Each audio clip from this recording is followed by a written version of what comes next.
কোনো রকম ইস্ট আটা ময়দার ঝামেলা ছাড়াই একদম বিনা ঝামেলায় আমি আজকে পিজাটি বানিয়েছি। খুবই সহজ, মানে এত সহজ রেসিপি কখনো মনে হয় কেউ দেখেছেন কিনা আমি জানি না। যাই হোক, পিজা বানাচ্ছি আজকে কিন্তু দুপুরের পরে। আমি এর আগে কিন্তু আমার গাছপালার একটু এখন ইদানিং যত্ন নিচ্ছি, যেহেতু বৃষ্টি আসছে।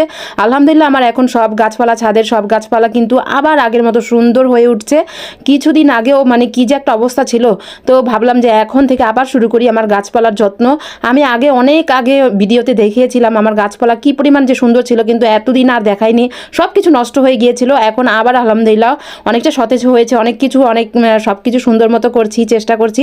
যাই হোক, এদিকে আমি একটা ডিম ফেটে নিচ্ছি আর চুলাটা ধরে দিয়েছি। চুলা কিন্তু আমি এরকম আগুনের তাপটা রাখবো না, পিজাতে কিন্তু বেশি তাপে কিন্তু পিজাটা নষ্ট হয়ে যায়, তাই আমি একদম কম আছে আমি এই পিজাটি বানাবো। আর এই যে লাকড়িটা, এটাও কিন্তু একদম জ্বলে যখন কয়লার মতো হয়ে গিয়েছে তখন কিন্তু আমি পিজাটা কড়াই বসিয়েছি। তো কড়াইতে আমি একটু তেল দিয়েছি, তারপর আমি ডিমটা ফেটেছিলাম সেটা আমি দিয়ে পুরোটা কড়াই একদম ছড়িয়ে দিব।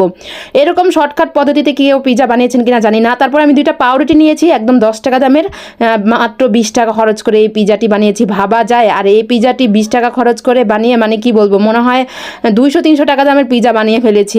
আমার আইডিয়াতে যতটুকু মনে হয় যে এটা 200 টাকার মতো হবে এই পিজাটা যদি আমি বাইরে কিনতে যাই। তারপরে আমি টমেটোর কেচাপ যেটা আমি দিয়ে দিচ্ছি, আমি এটা ফ্রিজে রেখে দিয়েছিলাম, আর চাইলে আপনারা টমেটো সসও দিতে পারেন, কোনো সমস্যা নেই। তারপর আমি মাংস ভেজে রেখেছিলাম, ছোটো ছোটো টুকরা করে মাংস ভেজে রেখেছিলাম, হলুদ মরিচ একটু লবণ আদা রসুন বাটা দিয়ে জাস্ট ভেজে নিয়েছি, আর কিছুই না। তারপর আমি পেঁয়াজ দিয়ে দিচ্ছি, একে একে সব দিয়ে দিচ্ছি। এই রেসিপির মতো সহজ রেসিপি মনে হয় আমার আর কখনো জানা নাই আছে কিনা। তারপর আমি চিজ দিয়ে দিচ্ছি, যেটা আমি বানিয়েছি হোমমেড চিজ, যে অনেকেই দেখেছেন আমার এই রেসিপিটা, যে এই চিজটা কিন্তু আমি বাসায় বানিয়েছি, খুবই সহজ। যারা দেখেননি তারা কিন্তু এই চিজের রেসিপিটা কিছুদিন আগে ছেড়েছিলাম, সেই ভিডিওতে দেখতে পারেন। তারপর আমি ক্যাপসিকাম টমেটো একে একে সব কিছু দিয়ে দিচ্ছি, সুন্দর মতো সাজিয়ে দিচ্ছি যেভাবে পিজাটা সাজানো হয়। তারপর আমি কিন্তু এখানে একটু অরিগেনো দিব। অরিগেনো কিন্তু পিজাতে দিলে সেই রকম ভালো লাগে, পিজার আসল টেস্টটাই কিন্তু অরিগেনোতে আসে। যদি অরিগেনো না থাকে তাহলে কিন্তু কোনো সমস্যা নেই, এই পিজাটা এমনিতেই ভীষণ ভালো লাগবে। এই যে অরিগেনোটা দেখতে পেরেছেন, এটা কিন্তু আমি অনেক দিন আগে কিনে রেখেছিলাম, ফ্রিজে ছিল।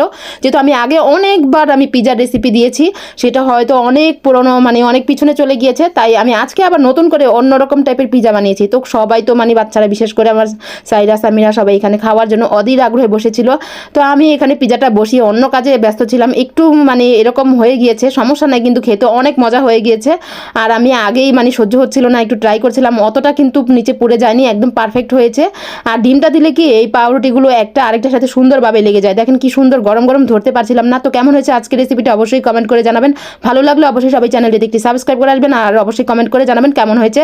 সবাই আমার পেজটিতে একটি ফলো দিয়ে তারপর লাইক দিয়ে কমেন্ট করবেন কেমন হয়েছে। সবাই ভালো থাকবেন, সুস্থ থাকবেন, আল্লাহ হাফেজ।